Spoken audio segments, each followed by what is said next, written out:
All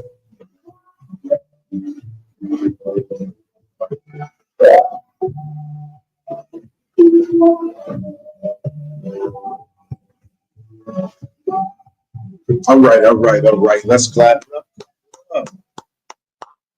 Once again, it's Monday. This is One West News Desk, where we go through a little bit of, local, national, and international news. We go through some articles, talk about it, see what's going on and things like that. This is the One West News Desk under Captain Safaria, and I am Officer Matham, holding it down for Captain Safaria. All right, all right, all right. First article, right? Let's see this first article. First article that we got today, of course, it happened June 17th. A brother got unalived down by Pennsylvania Avenue in Upton. If you know where that's at, that's I want to say almost not at the heart of the city, but it's West Baltimore. You understand? West, just before you get to Southwest Baltimore, Southwest North Pennsylvania Avenue, just down, off near Gold and all of that type of stuff like that. We actually did a food drive over there a few months back, you understand? And it gets real hectic over that end. But anyway, they finally released the body cam footage of the brother that got unalived over there. You understand? And the problem that I always have with it is with all the technology that we have, especially here in Baltimore, because they got cameras everywhere. You understand? My problem is I don't understand why it takes so long. You understand? And I can't say I don't understand. I know why it takes so long, because they don't want to incriminate themselves with the truth. And the problem is that we keep trusting in the very people that hate us to protect us. You understand? We continue to trust in the very people that are set out to unalive us like they did the brother. You understand? I'm going to read this article right here. It says, Baltimore police have released body camera footage from a fatal officer-involved shooting that took place in West Baltimore on June 17th. Again, like I said, it's right there north in Pennsylvania Avenue, probably about, I believe, Upton is about 4 blocks down from North Avenue in Pennsylvania, going the same way North Avenue does, straight down, understand, 4 blocks down. And like I said, it gets a little hectic, especially when it starts to get warm outside over there. But it's to me, it's the way the city has always been. You understand? It's the condition that they put us in. You understand? And I'm not gonna sit here and say the brother was right if he had a weapon, because we all know in Baltimore City, a cop will plant a weapon on you just like that. It's always been done. They've been doing that since the 80s. This is nothing new, planting drugs and guns on brothers. You understand? Not to mention that lame task force that they had a few months back, like last year, just got indicted. They got indicted last year. You understand what I'm saying? Baltimore City has always had a crooked, a crooked police force. Whether you're in South Baltimore, whether you're in West Baltimore, North or East Baltimore, you understand? They all work together, and they work together to keep us enslaved, basically. You understand? Let me get back to this article. Police Commissioner Richard Worley, and this is another thing too, we've been through 1,000 police commissioners. Every time something big happens, they let one police commissioner go and they bring in another police commissioner from somewhere else. All they doing, especially in America, all they doing is rotating police officers and police commissioners. Since I've been a teenager, we've had to have about 15 different police commissioners.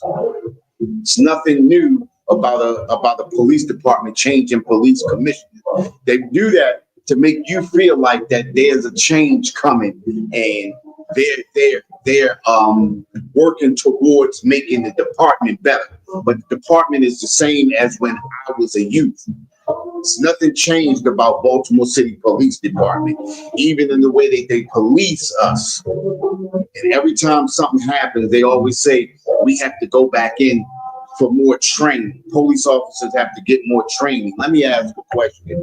Why do you allow a police officer on the street and they need more training?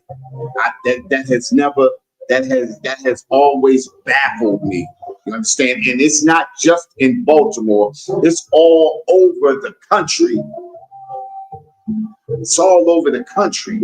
It's in any city you go to, whether it be North Carolina, New York, I don't care where you go at, Kansas City, it doesn't matter. California, Oakland, it doesn't matter where you go at. All of these people play together. And that's the problem with us, is we don't understand that all of these people are intertwined. This is a web. It's a web. It's a web of conspiracy. And it's not even really a heavy conspiracy, something that you got to really think deep about. You understand? It's to control us.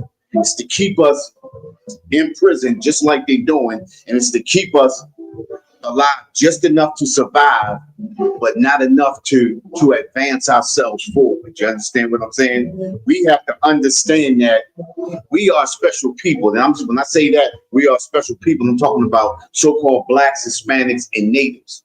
And if you look at the situation, right, every time something happens, especially with a police officer unaliving somebody, it's always with blacks and Hispanics. It's never with Africans. It's never with Arabs. It's never with Asians. And if you think about it, right, think about this, right? America is at war with China right now. America is at war with Iran right now. America is at war with Russia right now. But these people that are over here from these countries never have a problem with being unalive. Never have a problem with being incarcerated unjustly. We got to start thinking about that. You understand? We got to start thinking about that. The Bible tells us that we are special people.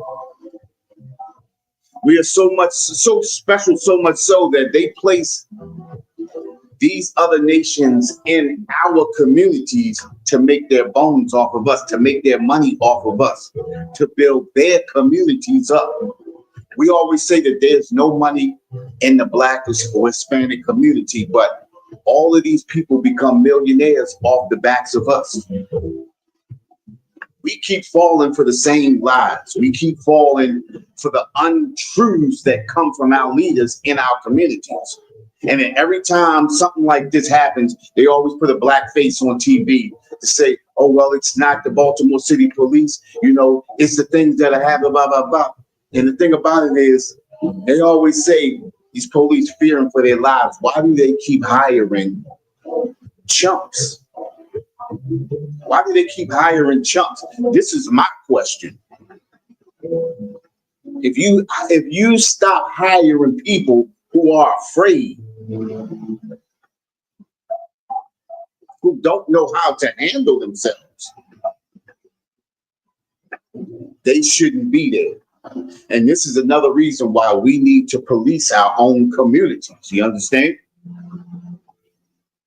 We have to police ourselves. And the problem is we believe, listen, I understand that a lot of people, they go out and things happen in their neighborhoods and they call for police, you know, more police on the street and things like that. What is this? Let's get, okay, let's get rid of that. I don't know what that is.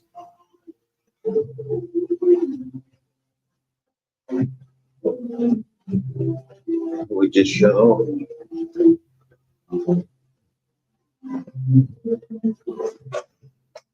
You know, where our people, things happen in our communities.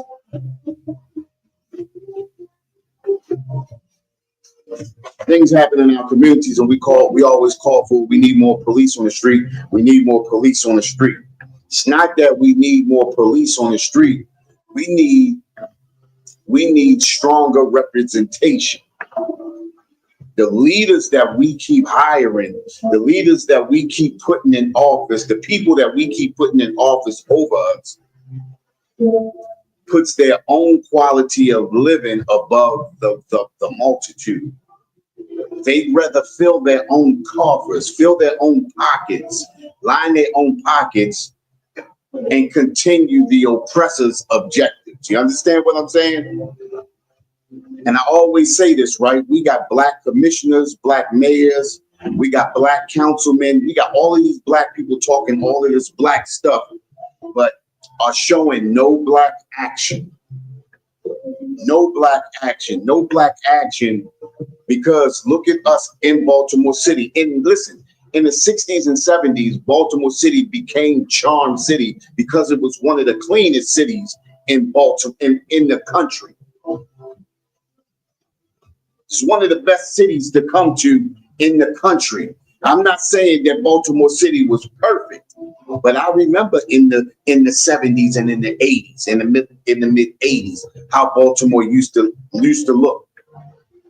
When your oppressor has a plan for you, he changes things within your community, within your living situations to create chaos. This chaos was not created by us. Now, I'm not saying that the things that we do, it's okay to do what we're doing, but we have to understand that the situation was not created by us, but by our oppressor. Our oppressor laid traps and snares for us, and we fall for it. And they begin to unalive us. And then we have our own brothers and sisters sitting around saying, well, if they hadn't been there like that, if they hadn't been doing that, then that wouldn't have happened. When we don't really understand that these conditions were created for us. A lot of us don't even realize that there were programs in all high schools in the city in Baltimore, so that if you weren't going to college or doing something like that, you had a trade by the time you left school. By the mid-90s, damn near all of those trades were gone from the Baltimore City schools. And I really don't know if there are many left. I know there's still West Side Skill Center, and I believe they still have a trade down at Carver. But for the most part, a lot of schools, they took that out of a lot of schools. That's what made Baltimore into Charm City. Because even though things happened in Baltimore City, a lot of people still had trades and still worked and still looked out for their community. As you can see now, in just about every community across this country, it's turmoil and it's tragedy. And then we have articles like this talking about brothers being unalive, and then they gotta wait damn near 2 or 3 weeks to get body camera footage with all of the technology that we got today. Think about it. Sit around, we waiting and waiting. They chopping and cutting up videos and everything. Not giving. Think about the thing when Freddie Gray got unalive, right? They had a we all saw when the 2 bike police jumped on his back and messed his back up where he couldn't walk. He couldn't even use his legs. You understand what I'm saying? Then there was footage when the van rolled around a corner. It was 3 minutes of footage that was missing. Cameras all of a sudden don't work in certain areas. And this is by design. Anytime anything happens, it's always a situation where, oh, the street cameras in that area, they were unoperable. And we fall for it. All of this new technology that they got, and nothing ever works when it comes to us. But when it comes to the oppressor, cameras always work. They always get their man. You understand? Get back into this article. Let's see here. It says the shooting happened around 7:15 p.m. near Pennsylvania Avenue in Lawrence. Matter of fact, that's 3 blocks down. Lawrence is, you got Gold, you got Lawrence, and I believe it's Upton right there. But that's right there in the Upton area. You know, you got that Upton, the little area where they got the food court and all of that stuff at right there. They got that stuff right there. You understand? It says when officers observed a man armed with a handgun. Think about this, right? It said he observed a man armed with a handgun. The footage showed detectives exiting a vehicle to approach a suspect carrying a brown satchel. As the detective nears, the suspect turns and begins to walk away. He didn't say stop or anything like that. He just walking up to him. The dude start walking away. Did you see the gun before you exited the vehicle, or did you see the gun after you tackled them and shot them? Now, they said it was a shootout. No, they said they heard a shot as the suspect fell. And then the suspect drew a gun. See, this. If you look at this article, it really doesn't make sense, right? Listen, I'm gonna start back over. It says the shooting happened around 7:15 p.m. near Pennsylvania and Lawrence Avenue when the officers observed a man with a handgun. Observed him with a handgun. Okay. The footage showed a detective exiting a vehicle to approach a suspect. They didn't say that the police drew their guns because they saw a gun before they exited the vehicle. Carrying a brown satchel, as the detectives near, the suspect turns and begins to walk away, eventually breaking into a run while grabbing the satchel. The detectives catch up to the suspect after a short distance, placing his hands on the suspect's shoulder. Now, remember, they just said they saw a suspect brandishing a gun. You see somebody brandishing a gun and you put your hand on their shoulder, not with your gun drawn.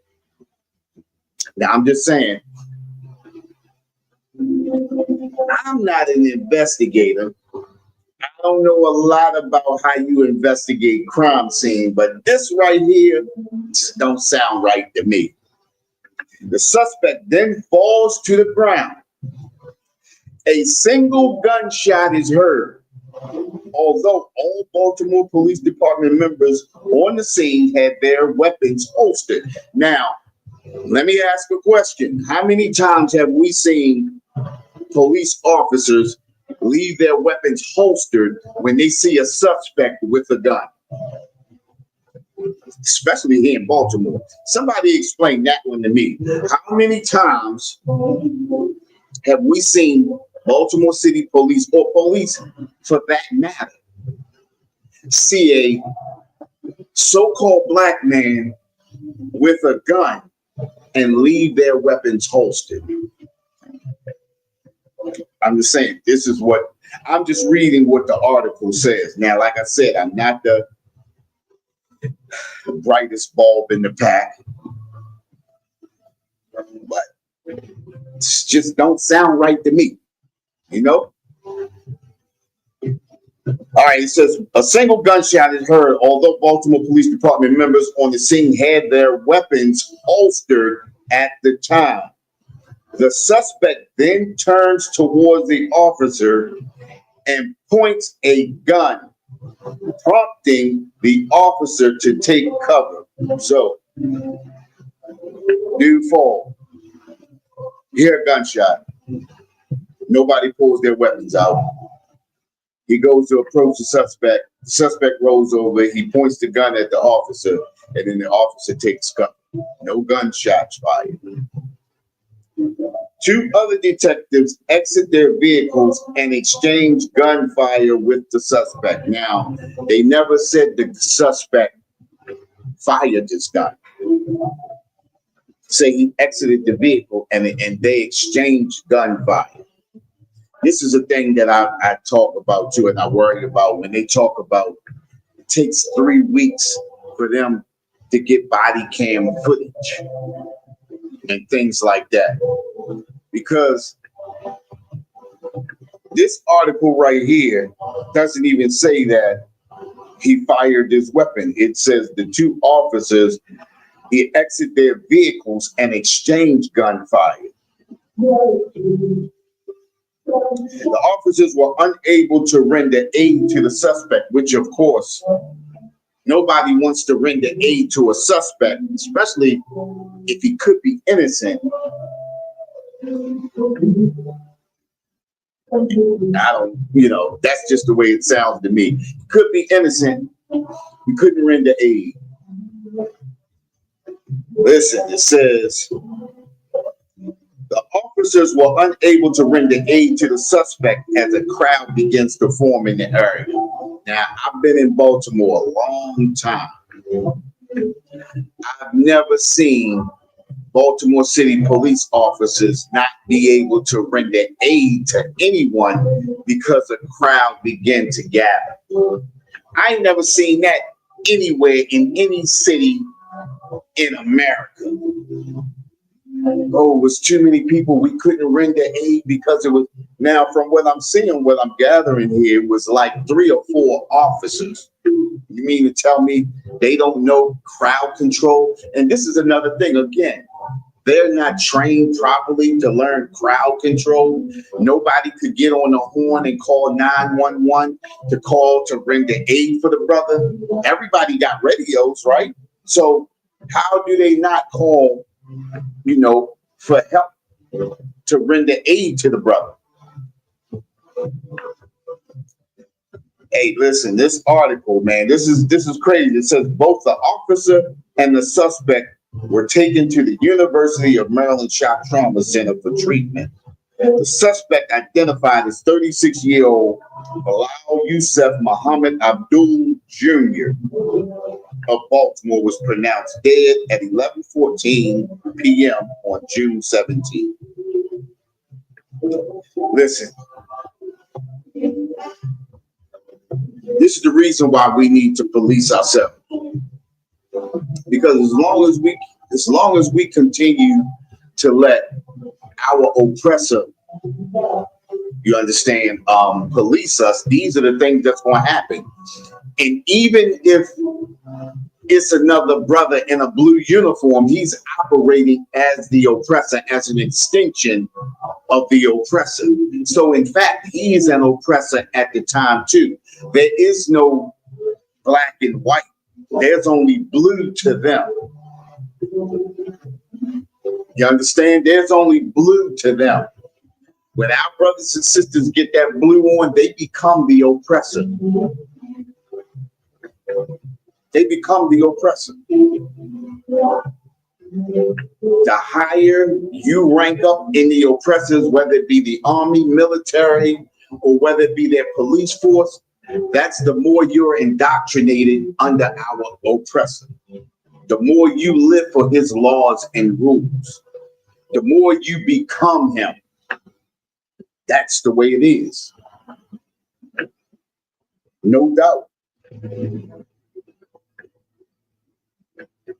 Now, again, we sitting here looking at raggedy body footage, hearing a raggedy story about another brother that's unalive. Now, I'm not saying that it was right if the brother did have a gun, but in the article, they don't say that they recovered one. They exchanged gunfire. They don't say how many gunshots the brothers, let off. They don't say anything like that. I'm just reading this article right here. This is a Fox News article. We can't catch a break. But of course, you can't catch a break when your oppressor has an end for you. You understand? You'll never catch a break when your oppressor has an end for you. This is just the way this system is set up. This is the reason why this kingdom has to fall. You understand? And if you didn't recognize, right now, we are in the midst and the beginning of World War III. This kingdom is about to fall.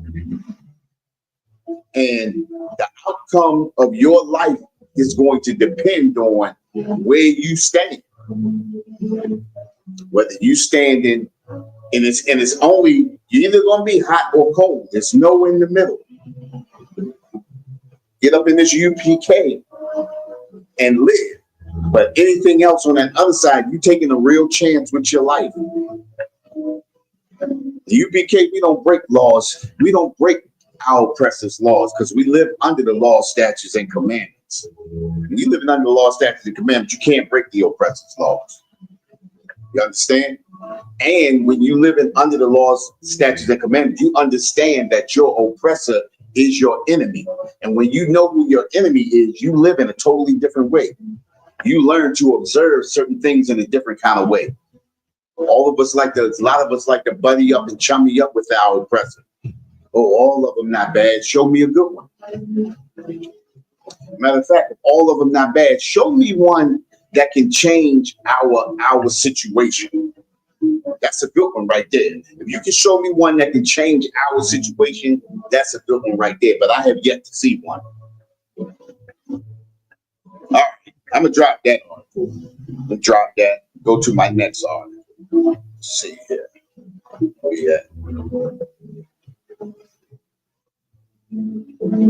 We'll find it. Let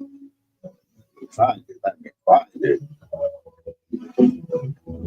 Oh yeah, how about that? Y'all know Marilyn Mosby off of home detention, right? Marilyn Mosby off of home detention. Think about this, right? That's a good thing. That's crazy that we just talked about Freddie Gray, right? Remember, she was the prosecuting attorney with Freddie Gray. So after the Freddie Gray situation, you know, our oppressor was real pissed off with her, right? But he can only be so pissed off with her because she understands a lot about how our oppressor system works. You understand? And now, after the Freddie Gray situation, and after, you know, she tried to convict those oppressors of the unaliving of Freddie Gray, they had it out for her. So all of the illegal things that she did, that every, you know, prosecuting attorney does when they're there, everybody that has a high office, you understand, in our oppressors' political system, judicial system, or anything like that. She's just doing the things that they already do. But one thing Commander General Johanna says is, we can't do what the oppressor does. Because when you do what the oppressor does, that's when the oppressor comes back at you and holds what you do accountable and over your head. See, we don't have the power to hold that accountability over our oppressor's head. We don't have it yet, but his time is coming. You understand? We don't have that ability to show that. We don't have that ability to do that, but our oppressor does. And when you step out of line, think about it, right? Everybody that holds a position in the oppressor's judicial system or anything like that, when it comes to us in Baltimore, they never look out for us, and they're not supposed to, because they're living by the game plan of the oppressor. Keep the ghettos tore up, keep the drugs in the ghettos, keep the violence in the ghettos, and keep building all the other oppressors' communities up, keep building up all the heathen communities. A lot of us get that thing in our mind that we're equal. We are not equal. A lot of us get that thing in our mind that life is not fair. But life is fair. It's the people that are amongst us that are not fair. Life has always been fair. But when you live in under your oppressor will never be fair. Life was created to be fair. Remember, listen, the scriptures tell us that the Most High placed us over all the nations. He created this world for our sake. We're the ones that's supposed to be running this earth. But we gave our position up, you understand, because of the iniquity against the Most High. Because we sinned against the Most High, we gave our position to the oppressor. And now look what happened. Look how we live. Now listen to this right here, right? Let's see. Former Baltimore City State's Attorney Marilyn Mosby is now a free woman. On June 20th, Mosby completed 1 year of a home detention after being convicted on 2 federal counts. Now, 2 federal counts of perjury and a solo count of making a false statement on a home loan application, which all politicians do. How do you think they get those million dollar homes? Listen, a lot of them are only making $187,000, maybe $200,000 a year. Even after the taxes that you're supposed to pay, you really only coming up out the deal with maybe about, if you're making $200,000, you come up out of the deal maybe with $140,000. I tipped the scale just over last year, and it's still a struggle. It's still a struggle. Not at no 200,000. I'm just talking, you know what I mean? And it's still a struggle. So how do they afford a mansion in Florida, a waterfront property over in Dallas? How do they afford this? How do they afford the big houses out in Anne Arundel County? How do they afford that? Because they make all kinds of deals and they do all kinds of twisted things. This is what politicians do. This is what attorneys do. But then if you step out of line against the oppressor will pull your card. And it's either you do this or we'll do this.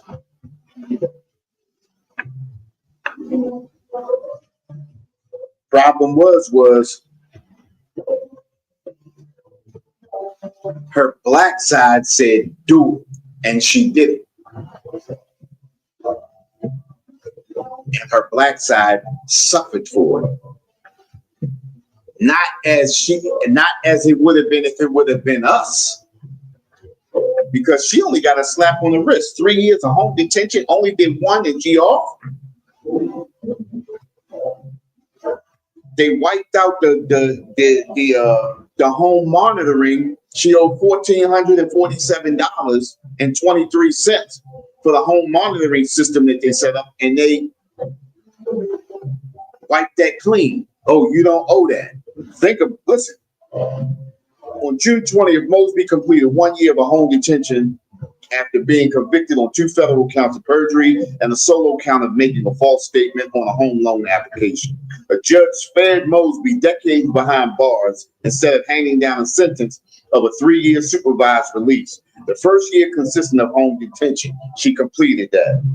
Marilyn Mosby sentenced to 1 year home confinement, ordered to forfeit the Florida vacation home. They took the Florida vacation home away.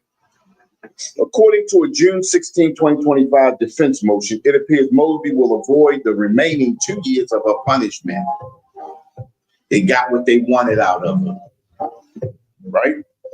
United States Probation has advised undersigned counsel that it is also plans to file a motion for early termination of Mosby's supervised release upon the completion of her detention conditions on June 20th, 2025. The motion reads, Mosby caught yet another break and will not have to pay the $1,447.23 cost associated with the 24-hour electric monitoring she was on while serving home detention.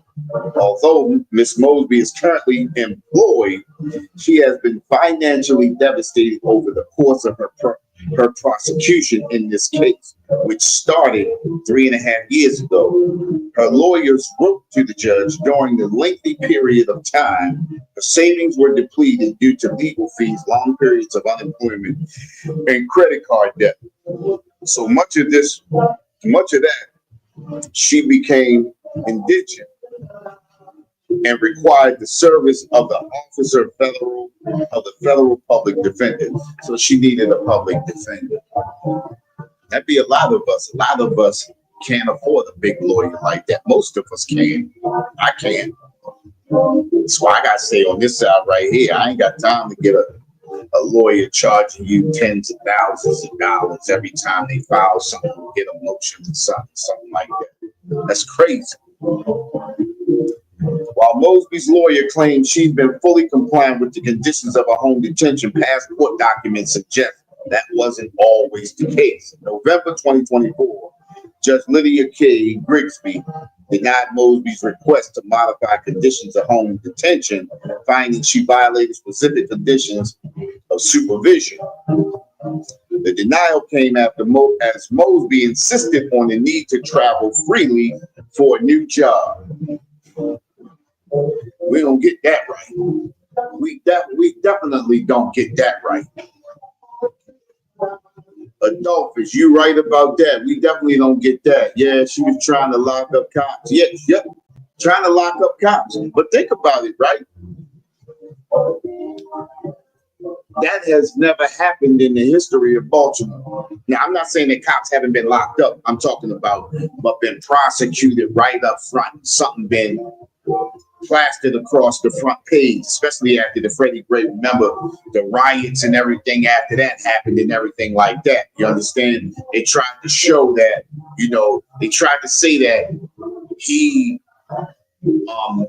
half unalived himself in the back of that van because of the van. Then they tried to blame it on the black van driver. When we all know the two biker cops, the ones jumped on his back and did all of that damage to him, then threw him into the back of the van. Who knows what happened after that? You understand? It says at the time, however, let me see. Okay. Grigsby wasn't buying it, right? The United States Probation Office informed the court that it is currently unable to confirm the position is lawful or legitimate. Judge again rejects Marilyn Mosby curfew request, citing violations of supervision. Mosby has long maintained her innocence, saying she was the victim of a politically motivated prosecution. Of course you were. You stepped outside of your bounds. So it was a politically motivated prosecution. When you accept the conditions of working alongside the oppressor, you can't break that contract. This is the reason why the Most High tells us not to make marriages with them. When you sign a contract, that's like a marriage. When you shake hands with somebody, that's like a marriage. That's like being in agreement. That's a marriage. When you pledge your allegiance, that's a marriage. That's you marrying yourself with your oppressor, with the state you live in, with the flag that they're under. I pledge allegiance to the flag of the United States of America. You're pledging your allegiance. You're marrying yourself to your oppressor. And when you marry yourself to your oppressor, you divorce yourself from your people. That's just the way it is. The Bible tells us never make marriages with them. Listen, we've been looking at these things that have been happening on the news right now, especially with this World War III thing going on. And we see that our oppressor does not regard any contracts that he writes with anybody. So his whole purpose is to set you up anyway. So when you shake hands with the oppressor, you can be guaranteed that he's setting you up.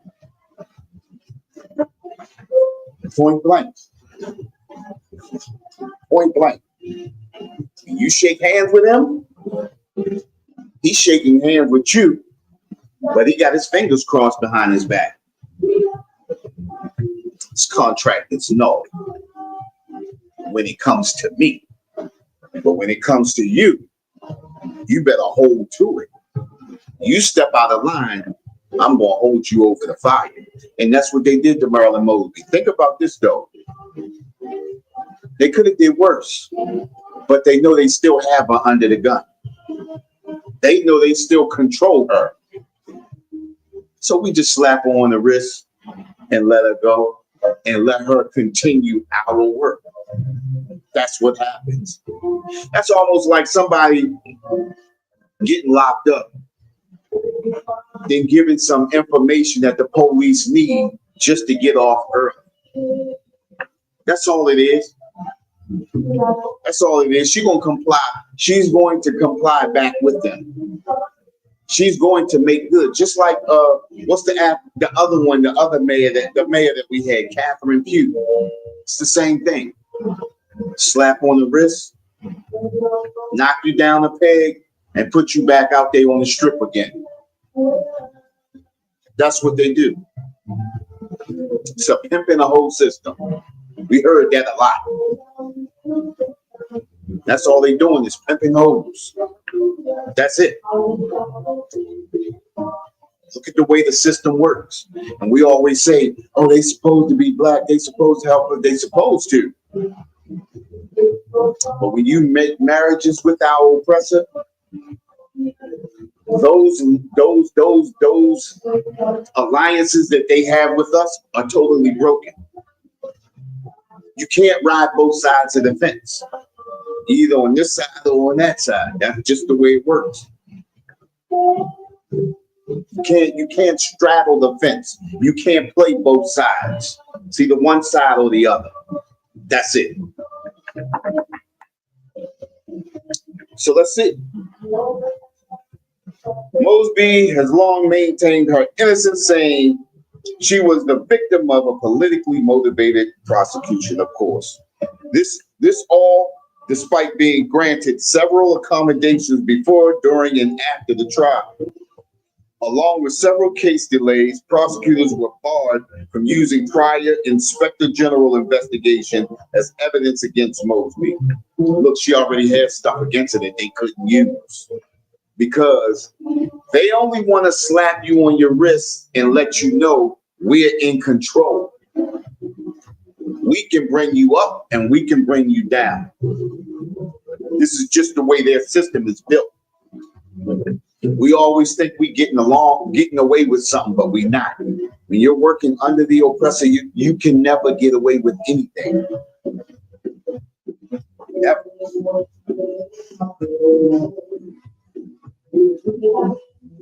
Listen. Additionally, Grigsby ordered the federal government to pay for expert witnesses to testify on her behalf. The judge later allowed Mosby to switch defense teams and have her trial outside of Baltimore.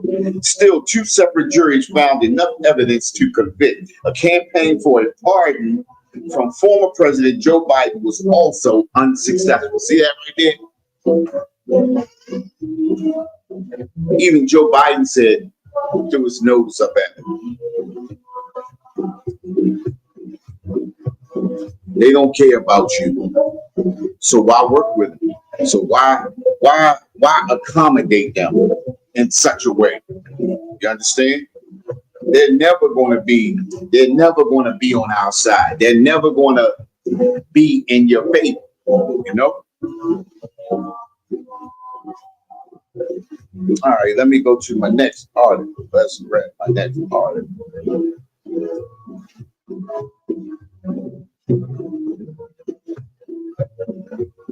I gotta get better. I gotta get quicker fingers. You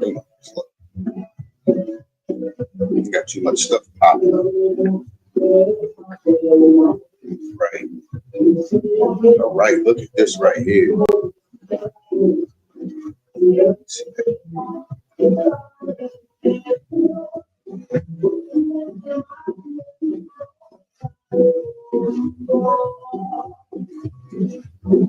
I'm not going to do that.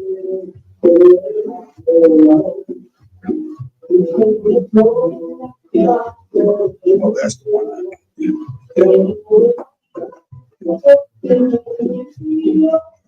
Look, check this out, right? It says, this is the Global Times. Global Times, attacking nuclear facilities under IAEA safeguards seriously violates UN Charter and international law. Listen, it's supposed to be under international law. If you attack a nuclear facility, that is illegal. It's supposed to be illegal. But the U.S. attacked Iran's nuclear facility, and then everybody said that it was okay, knowing that it goes against international law.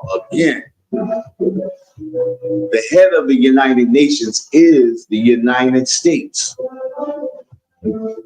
When you make marriages with your oppressor can bend the rules and do whatever he wants. He's like the magician. He's like the wizard. He works outside of the laws. He bends and breaks the rules as he pleases. But you have to live by the rules. You can't break the rules. A lot of these countries are getting fed up with the United States. A lot of countries are ready to knuckle down with the United States.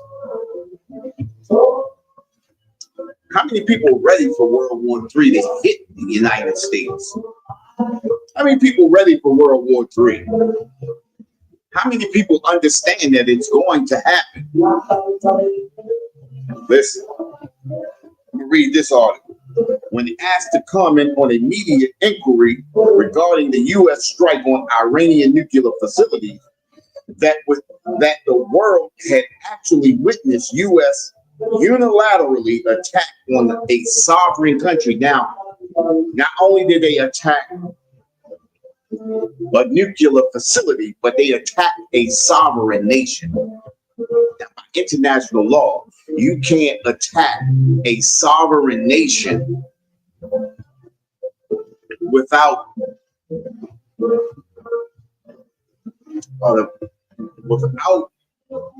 probable cause. Not only you can't attack a sovereign nation without probable cause, but it is totally illegal to attack nuclear facilities, because then you endanger hundreds of thousands of innocent lives, destroying nuclear facilities in another country. It says, as well as dangerous and unprecedented incident of attacking nuclear facilities, Chinese foreign minister spokesperson, I'm gonna say Gu Jekun, said on Monday that China had made its position clear.